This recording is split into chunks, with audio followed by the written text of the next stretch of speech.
살아계신 하나님의 말씀은 요한복음 8장 1절부터 20절까지 교독을 드립니다. 157쪽 요한복음 8장 1절부터 20절까지 말씀입니다.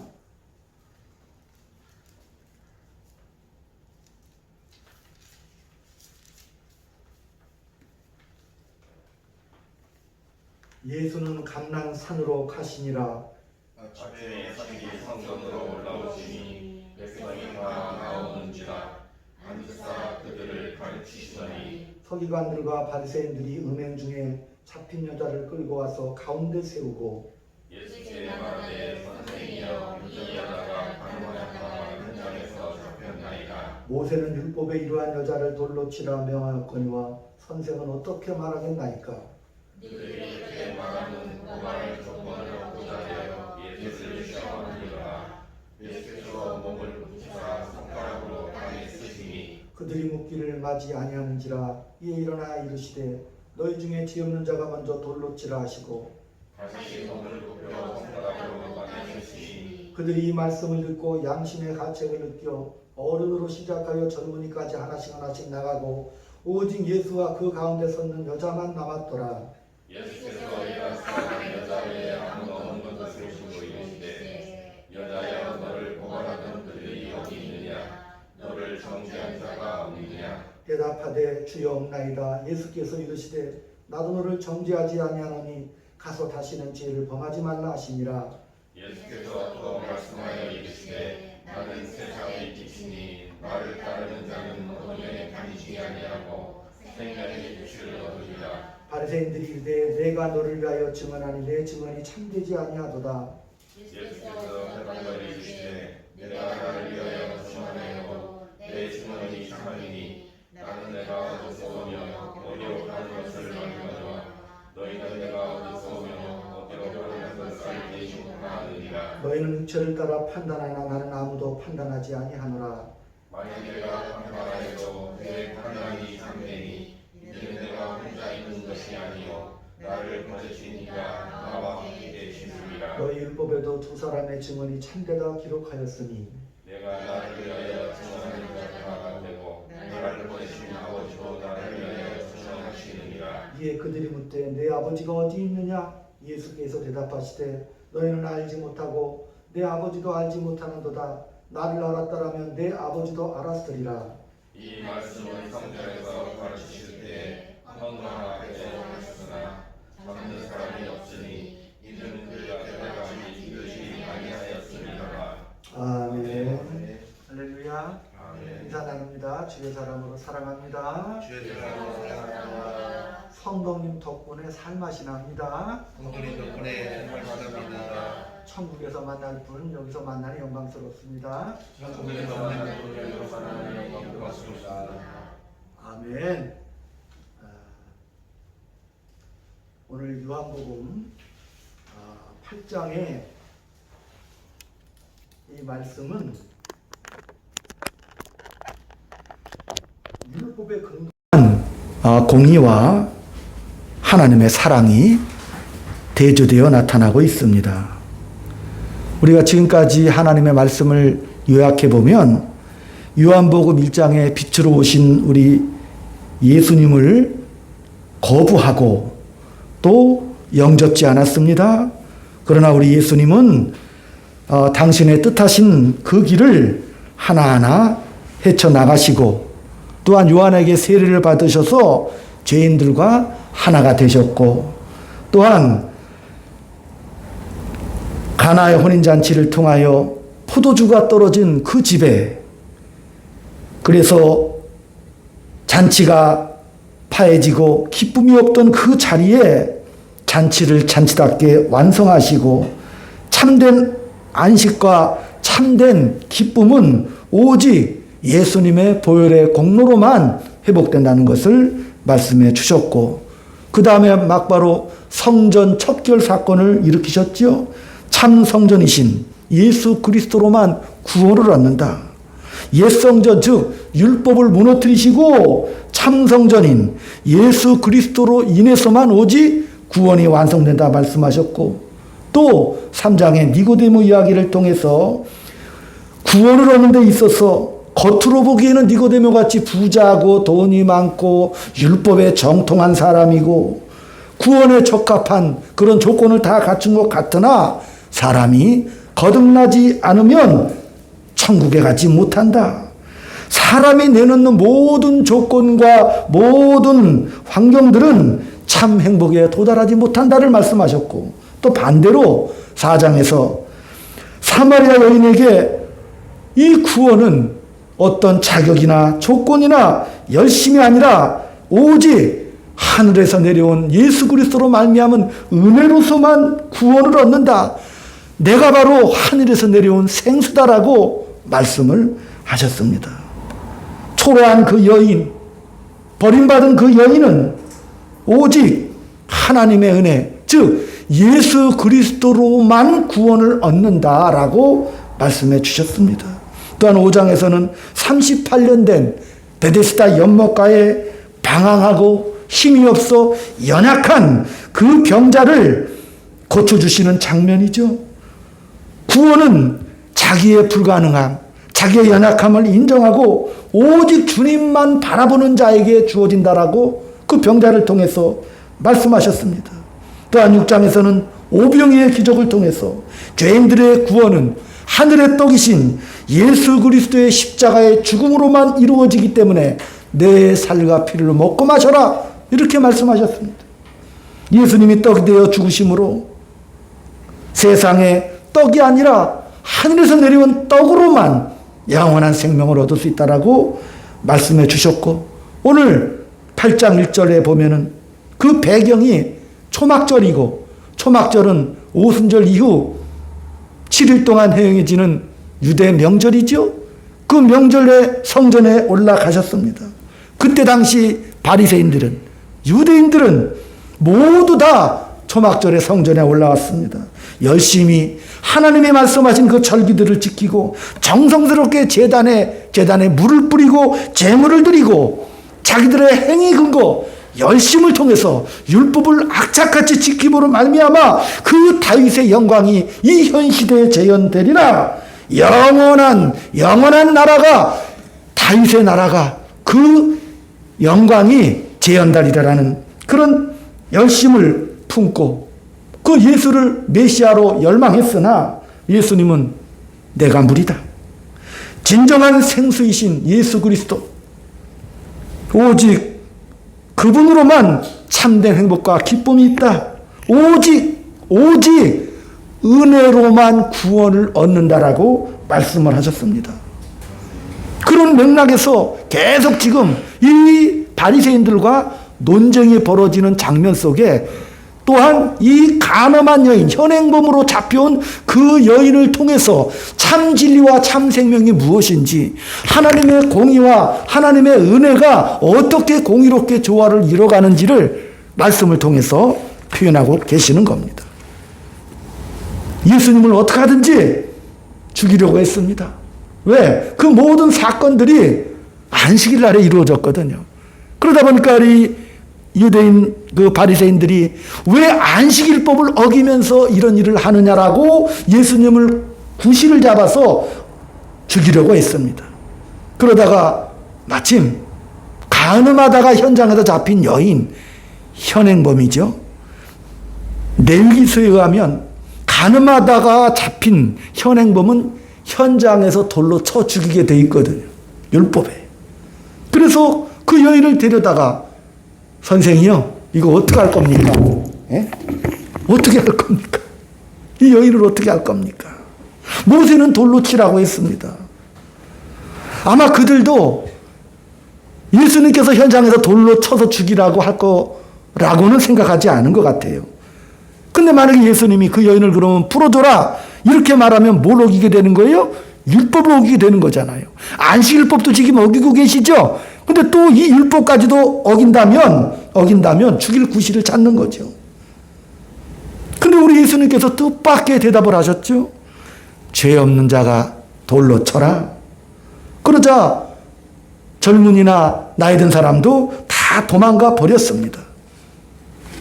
돌로 치라 말씀하시고 우리 예수님께서 땅바닥에서 무슨 글씨를 쓰셨잖아요. 성경에 보면은요, 하나님이 글씨 쓰신 것은 딱 오늘 본문까지 3번 등장해요. 십계명 돌판 하나님이 직접 써서 주셨죠? 근데 그 십계명 돌판이 이제 모세를 통해서 백성들에게 내려올 때 그 밑에 백성들이 그 당시 뭐 하고 있었어요? 모세가 율법 받으러 시내산에 40일 동안 올라가 있자 그 밑에다가 이스라엘 백성들이 아피스의 암소와 하돈의 황소를 자기가 애굽에 있을 때 섬겼던 신들을 생각하며 금송아지를 만들었잖아요. 그러니까 율법이 그냥 내려오다가 깨져버렸어요. 또한 다니엘서에 나오는 아수르의 바벨론의 벨사살 왕 때 하나님께서 메네메네 데겔 우바르신이라고 손글씨를 쓰셔가지고 그 왕을 경계하신 장면. 그 2번째 사건이거든요.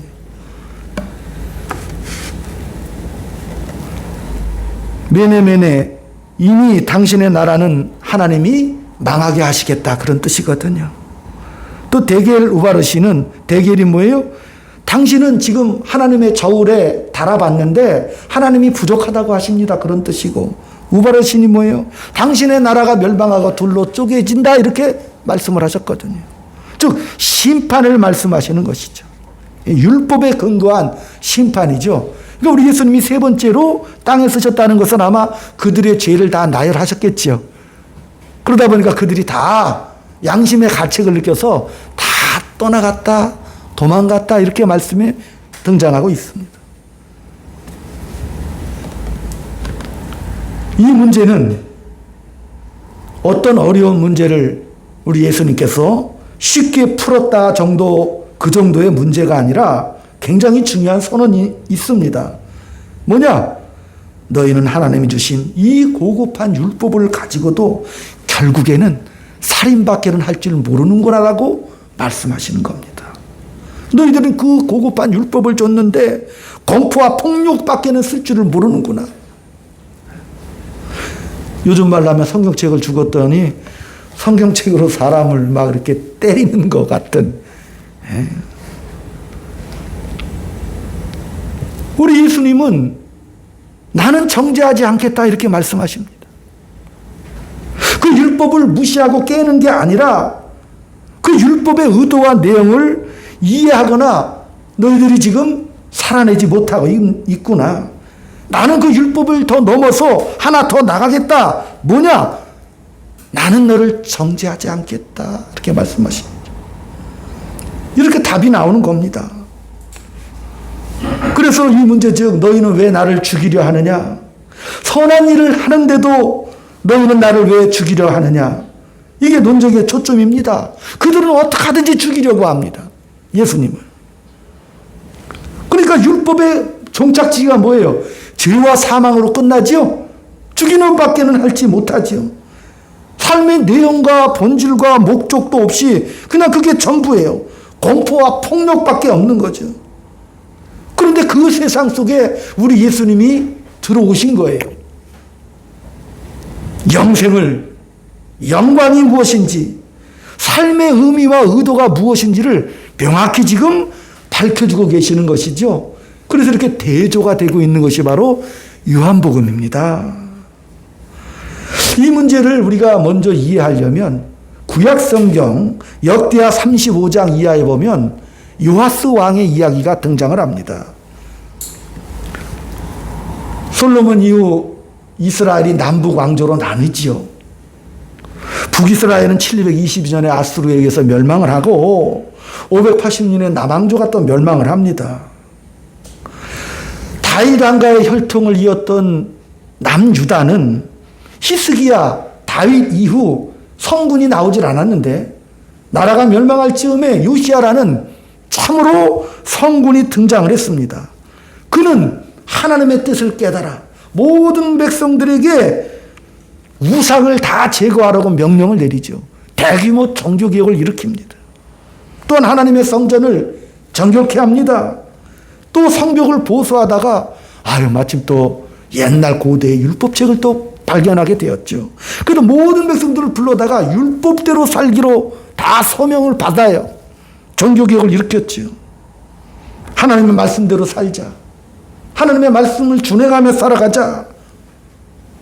그래서 이스라엘이 모처럼 만에 다윗과 히스기야를 이어서 모처럼 만에 성군을 맞이하게 되었습니다.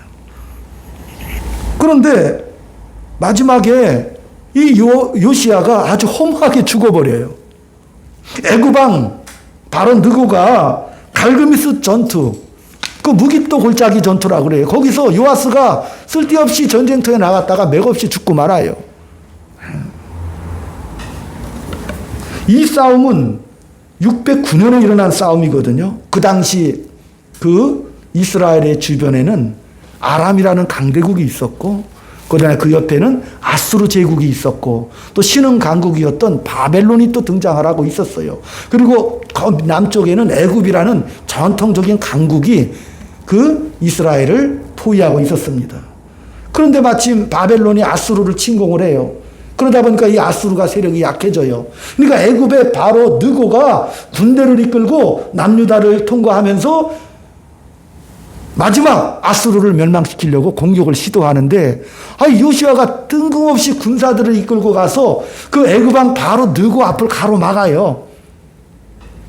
그러니까 이 바로 느고가 하는 말이, 여호와 하나님께서 우리에게 아수르를 멸망시키라는 그 명령을 주었고, 당신과 싸우라고 지금 내가 군대를 몰고 올라오는 게 아니다. 이건 여호와의 명이다라고 분명히 전달을 해요. 하나님의 명이다. 근데 이 요시야가 고집을 부리다가 그냥 그 느고하고 그게 무슨 소리냐? 전투를 벌여가지고 무기또에서 장렬하게 화살 한 대 맞고 전사를 해 맥없이 죽어버리고 말아요. 분명히 이 바로의 느고가 경고를 했거든요. 하나님이 나를 시켜서 너희와 싸우려는 것이 아니라 아수르를 멸하러 가는 길이기 때문에 나와 싸우지 말아라. 이렇게 몇 번을 말했죠. 하나님의 뜻을 막지 말아라. 근데 요시야가 우기다가 죽습니다. 그 요시야가 왜 그랬을까요?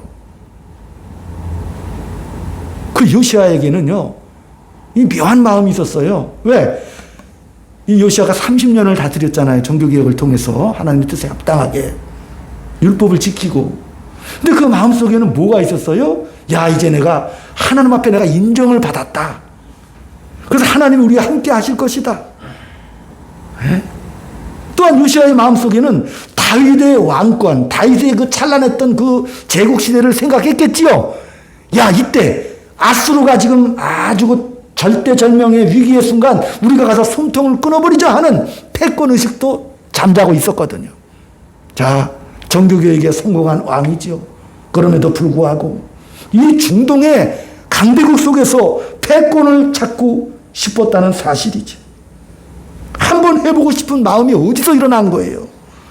종교개혁을 했잖아요. 하나님이 우리와 함께 할 거라는 확신을 가지고 야심만만하게 군대를 몰고 나갔다가 죽어버리고 말았지. 요시야의 마음속에는 하나님의 마음도 얻었고 하나님도 섬기고 모든 백성들이 하나님을 다 섬기는데 우리가 두려워할 게 무엇이냐? 그렇게 생각을 하고 전투에 나갔다니까요. 또 그 죽음이 간단하지가 않아요. 요시야 왕이 전사를 하자 그 아들 여호아스가 왕으로 등극했다가 또 바로 누구에게 또 싸움을 걸어 석 달 만에 포로로 잡혀갔어요. 그 다음에 또 여호아스의 아들 여호야긴이 11년 동안 통치하다가 바벨론 왕에게 또 포로로 잡혀갑니다. 또 그 아들 여호야긴이 세웠는데 바벨론을 대적하다가 석 달 만에 잡혀가고 그 숙부 시드기야가 왕이 되었는데 그도 바벨론에게 대적했다가 가족들이 보는 앞에 둔인이 뽑혀 포로로 잡혀갔다가 아예 그냥 유다 자체가 멸망을 당해요. 간단치가 않지요, 요시야의 행동이. 이 사건은 오늘 이 본문의 요한복음 8장과 무슨 공통점이 있나? 어떤 일관성이 있는가? 요시야는요, 자기가 생각했던 신앙적인 승리가 권력으로 보상받는다는 것을 요구했고 소망을 했던 거예요. 근데 하나님은 뭐예요? 그 요시야 사건을 통해서 그거를 깨부시는 거예요. 내가 세우는 나라는 힘에 의해 보존되지 않고 폭력으로 보존되는 그런 나라가 아니다 이렇게 말씀하신 거죠. 예수님 부활승천하시고 기독교가 막 부흥하기 시작했지요. 그런데 270년 동안 카타콤 생활을 통해서 철저하게 기독교가 단합을 받았죠. 그 하나님이 허락하신 거죠. 내 나라는 힘과 폭력으로 전파되는 나라가 아니다라는 것. 그것을 역사를 통해서 보여주고 계시는 것이죠. 너희가 힘을 얻어서 주변 나라를 정복하고 큰 소리치는 그런 나라를 내가 원하는 것이 아니다. 차라리 너희가 바벨론에 잡혀가서 정으로 노예로 살아라. 그래서 하나님이 바벨론으로 그냥 보내버리셨다니까요. 기겁하고 놀랄 일이죠. 우리가 요즘 인생을 살아가며 제일 많이 하는 기도가 힘과 능력을 달라고 기도하는 거 아니에요. 그게 우리가 하고 싶은 게 아닙니까? 꿀리지 않고 살게 해주시고 우리는 하나님의 은혜의 말씀을 붙잡고 덤빌 테면 덤벼라. 하나님의 능력으로 예수 이름으로 뭐든지 이겨야 된다. 누려야 된다 이렇게 생각을 하지요. 뭘 이기는 거예요? 폭력을 이기는 겁니다. 진정으로 이길 것은 공포를 이기는 겁니다. 공포가 뭐죠? 완전하지 않은 걸 공포라고 합니다. 우리나라는 유교 유산을 가지고 있죠. 그래서 유교적인 잔재 때문에 기독교 진리가 왜곡되죠. 우리는 완전하다 그러면 도덕적, 윤리적으로 완전한 것을 추구합니다. 그런데 문제는 윤리나 도덕은 그 긍정적인 면이 없어요. 부정적이고 소극적인 내용밖에 없습니다. 우리가 만나서 표정이 좋지 않은 이유가 안 들키려고 하는 거잖아요. 우리는 최대로 말하는 게 교만하지 않아야지 그러죠. 거짓말하지 말아야지. 왜? 입만 열면 거짓말 하니까. 침묵이 금이죠. 입 다물면 최선이죠. 그래서 우리는 좋은 말 할 줄 모릅니다. 또 좋은 말도 별로 없어요. 이런 것을 유산으로 우리는 여태까지 가지고 왔죠. 우리가 좋은 말하면 의심사지요. 사랑합니다 그러면 저분이 나한테 뭘 요구하나. 감사합니다 그러면 왜 저렇게 이상한 말을 하지? 수상하지요. 이유 없이 아첨을 떤다고 하니까 안 해버리는 거예요. 우리에겐 또 묘한 자존심이 있어서 백화점이나 옷집에 옷 사러 갔는데 직원이 유난히 친절하면 무섭죠? 그렇잖아요. 그러니까 장사 잘하는 사람은 그냥 가만히 있어요. 가까이 다가가면 익숙지가 않아요. 네. 우리가 원하는 최고의 사람, 어떤 사람이에요? 사심 없이 진심만 있는 사람, 순전한 사람. 근데 이런 사람은 백지 상태라고 하죠. 나는 책을 한 번도 안 봤어. 왜? 책 더러워질까봐. 이런 사람하고 똑같잖아요. 그게 역사 내내 인간 세상에서 꺼내놓은 기준이었죠. 도덕적으로 사는 것, 욕심을 내지 않고 살아가는 것, 거짓말하지 않고. 그런데 그런 세상에 우리 예수님이 오셔서 우리에게 하시는 말씀이 영생이다 이렇게 말씀하시죠. 영생은 생명이 끝없이 보존되는, 그래서 연장되는, 그게 영생이 아니라고 했잖아요. 영생이라는 게 뭐죠? 생명이 자라죠.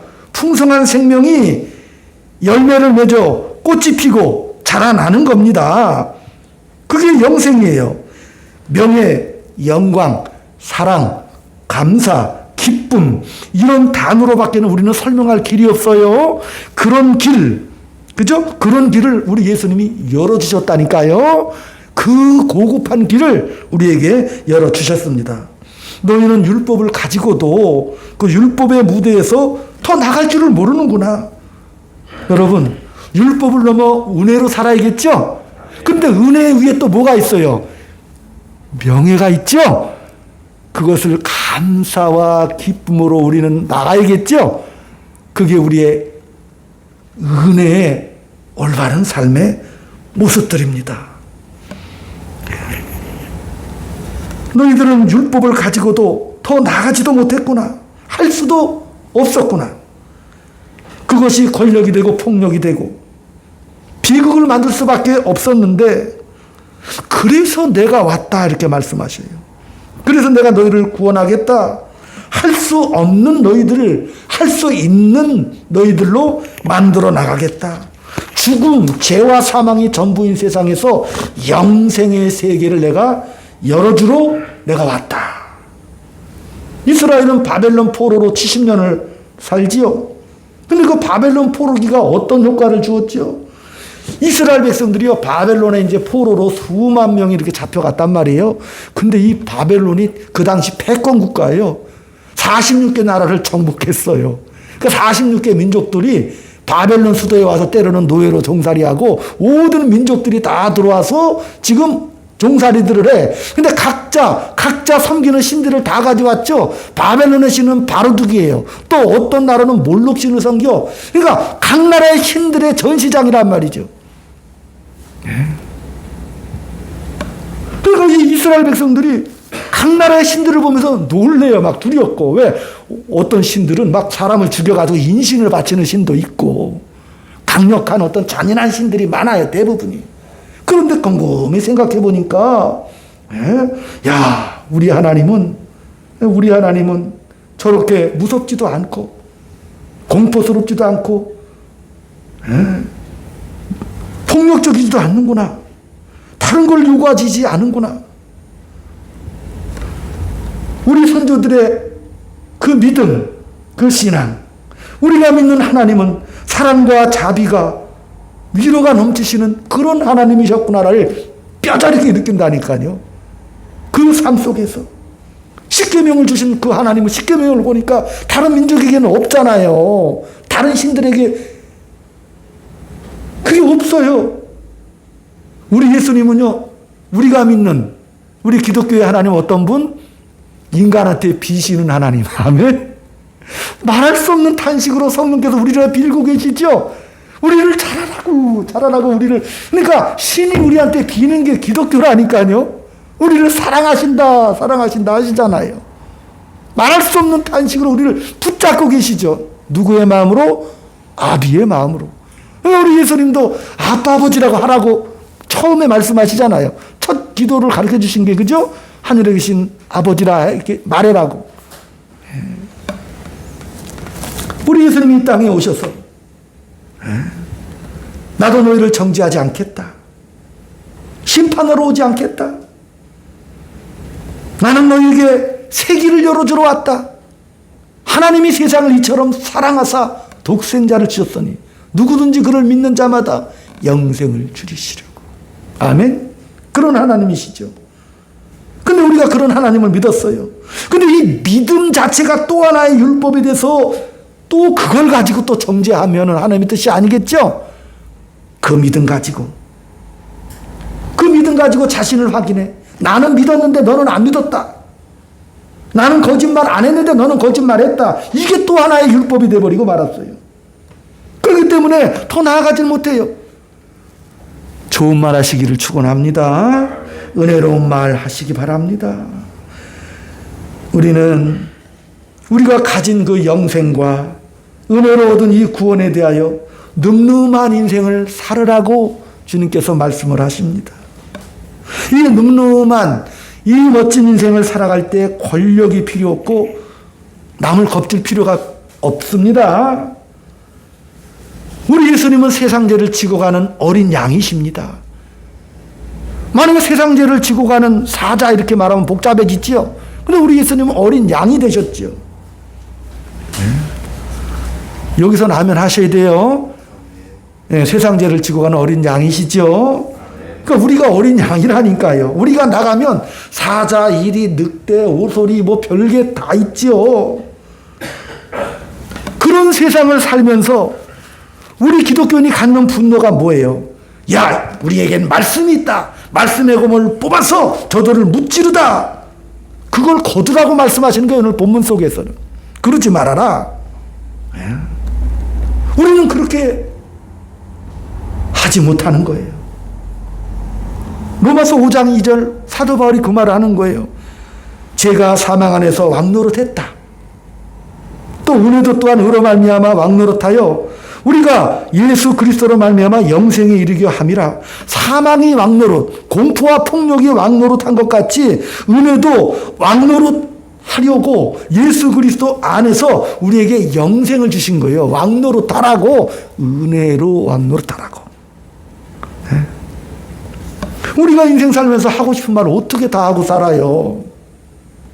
뭘 따집니까? 참아야 되는 그런 문제가 아니라 우리가 하나님의 자녀로 영생을 소유한 하나님의 자녀들로 일생을 살아갈 때 우리가 해야 할 역할은 따로 있다는 거예요. 우리가 말해야 될 대사는 다 따로 있어요. 하나님이 주신 각본이 있다니까요.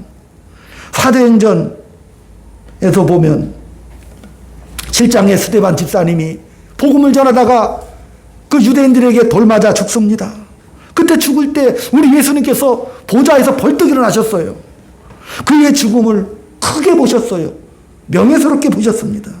근데 더 나가서 깊게 살펴보면 예수님께서 스데반이 돌 맞아 죽을 때 굉장히 긴장하셨다. 왜? 스데반이 죽으면서 그가 마지막 말을 어떻게 하는지, 우리 예수님이 가르쳐준 대로 하는지, 예수님이 본을 보여주신 그 모습 그대로 스데반이 대사를 하는지 아니면 대사 틀리게 하는지 예수님이 긴장하셨다니까요. 예? 혹시 스데반이 죽어가면서 말씀의 능력으로 하늘의 불을 내려 다 태워버리시옵소서, 죽여시옵소서 이 말 할까봐 예수님이 일어나셨다니까요. 너무 긴장하셔가지고 보셨다니까요. 근데 스데반이 대사 그대로 했죠. 아버지, 저들의 죄를 용서하여 주옵소서. 저들이 몰라서 그렇습니다. 예수님이 마지막 했던 그 대사 그대로 하셨죠. 그러니까 예수님이 너무 안심이 돼서 그냥 앉으셨대요. 뭘 하라고 하는지를 우리는 알아야 되는 거죠. 교회가 뭔지, 예수를 믿는 게 뭔지를 우리는 알아야 됩니다. 갈라디아 3장 19절에서 29절까지 다 같이 봅니다. 제가 성경을 갈라디아 3장 자막을 보시면서 하겠습니다. 똑같이.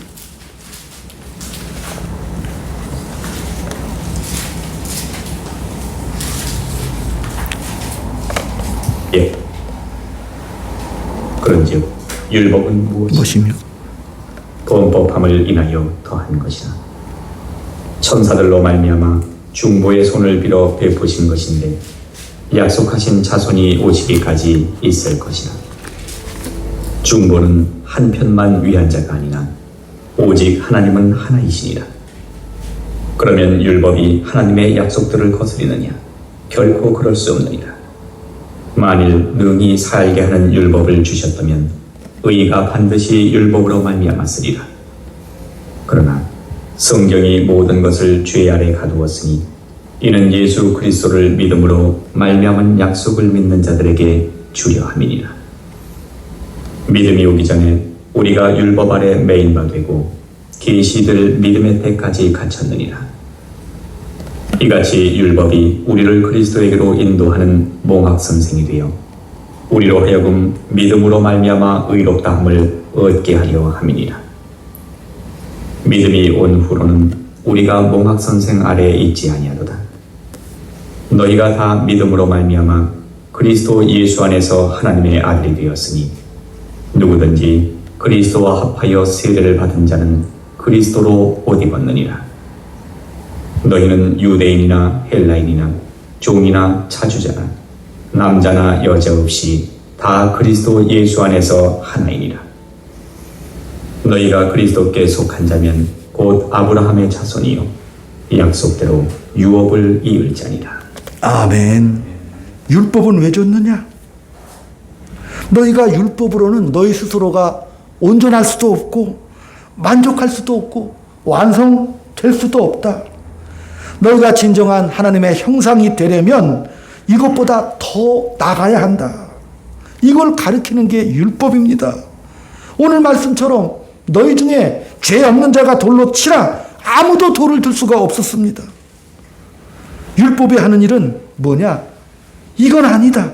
이게 살아가는 인생이 아니다. 이건 사람이 아니다. 어떻게 하란 말이냐?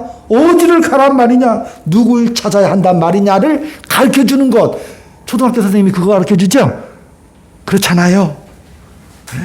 누구를 찾아야 한단 말이냐, 그게 율법의 기능입니다. 그리고 답이 오죠. 누가 옵니까? 예수님이 오셨다니까요. 그 답으로 예수님이 오셨습니다.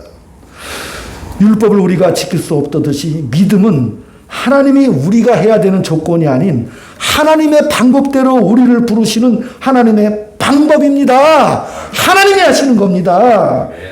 요한 1장 시작해서 태초에 말씀이 계셨고 생명이고 빛이 어둠에 왔으나 아무도 깨닫지 못하고 자기 백성에게 왔으나 아무도 영접지 않았지만 그러나 영접하는 자들에게는 권세를 주셨다. 믿음이 돌연히 왔어요. 돌연히. 그 앞 모든 것을 가렸습니다. 그래서 영접하는 그것은 우리 것이 아니라 하나님이 하신 거죠. 그 결과로 열매가 바로 저와 여러분이고 오늘 이 앞에 예배를 드리는 하나님의 자녀들입니다.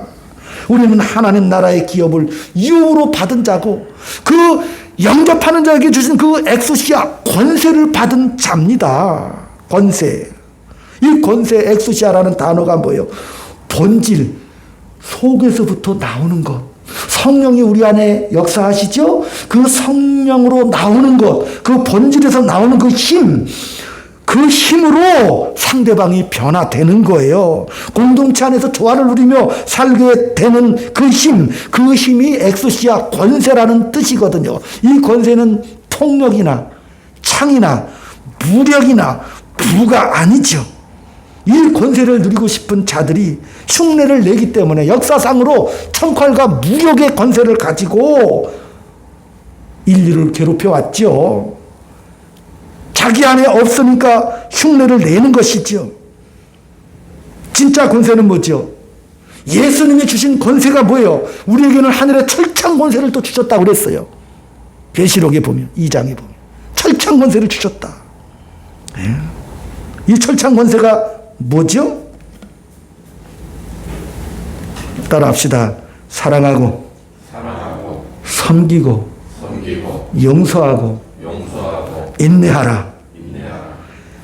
그게 예수님이 가신 길입니다. 그 길을 가라는 거예요.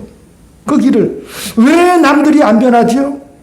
내가 하나님 앞에 십자가의 길을 안 가니까 안 변하는 거예요.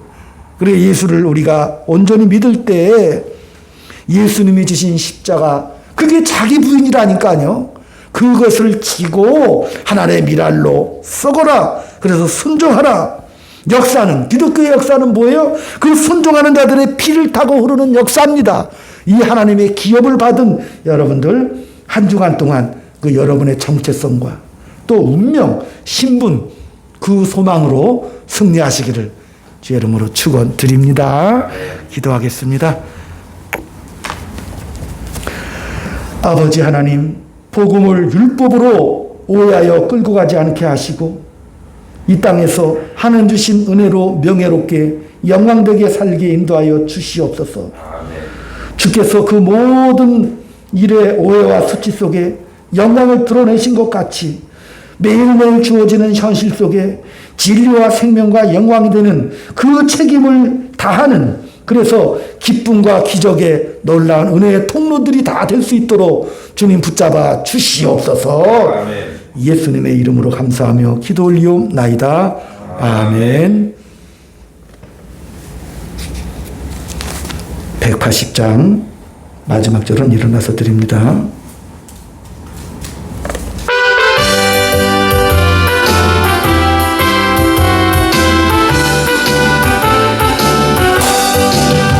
하나님의 나팔 소리 흥이 진동할 때에 천수 영광 중에 구름 타시고 전사들은 세계 만군 모든 곳에 보내어 구원받은 성도들을 모으리.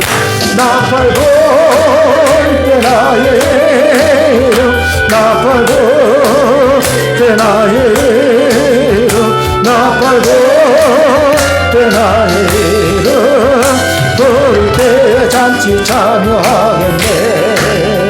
무덤 속에 잠자는 자 그때 다시 일어나 영화로운 부활 승리 얻으리. 주가 택한 모든 성도 구름 타고 올라 공중에서 주의 얼굴 배우리. 나팔 불 때 나의 나팔 불 때 나의 나팔 불 때 나의 부를 때 잠시 참여하겠네. 주님 다시 오실 날은 우리 알 수 없으니 항상 기도하고 깨 있어서 기쁨으로 보좌 앞에 우리 나가서 그때까지 참고 기다리겠네. 나팔 불 때 나의 나팔 불 때 나의 나팔 불 때 나의 부를 때 잔치 참여하겠네. 사랑의 주님, 주님 앞에 귀한 예물 드린 손길마다 구원의 은혜뿐만 아니라 수준 높은 명예롭게 살 수 있는 능력도 허락하여 주셔서 늘 은혜의 눈으로 하나님 주신 이 세상을 감사와 기쁨으로 헤쳐나갈 수 있도록 주님 은혜 베풀어 주시옵시고, 성도 한 사람 한 사람에게 이 삶 속에서 능력으로 붙잡아 주시어서 그 사랑을 마음껏 쏟아낼 수 있는 아름다운 명예를 가진 복된 은혜의 삶을 마음껏 뽐내며 살아가게 주여 인도하여 주시옵소서. 불기둥으로 부름기둥으로 만나와 메추라기 먹이시고 물과 생수를 공급하신 놀라운 그 은혜, 그 예수의 그 사랑을 가슴에 새기고 공포에 사로잡히지 않게 붙잡아 주시옵시고, 오직 예수만 바라보고 승리하는 은혜의 삶을 마음껏 누릴 수 있도록, 그래서 우리 인생에 주어진 아름다운 기회들을 붙잡고 그 사랑을 마음껏 품어낼 수 있는 복된 인생 누리게 인도하여 주시옵소서. 지금은 우리 구주 예수 그리스도의 은혜와 하나님 아버지의 극진하신 사랑하심과 성령님의 감화감동 교통사비로 충만하심이 오늘 주님 앞에 은혜로 믿음으로 살기를 소망하는 사랑하는 주의 자녀들 머리 위에, 저들에 속한 가정과 이 교회 위에, 직장 위에 지금부터 영원토록 함께 있을지어다. 아멘. 아멘.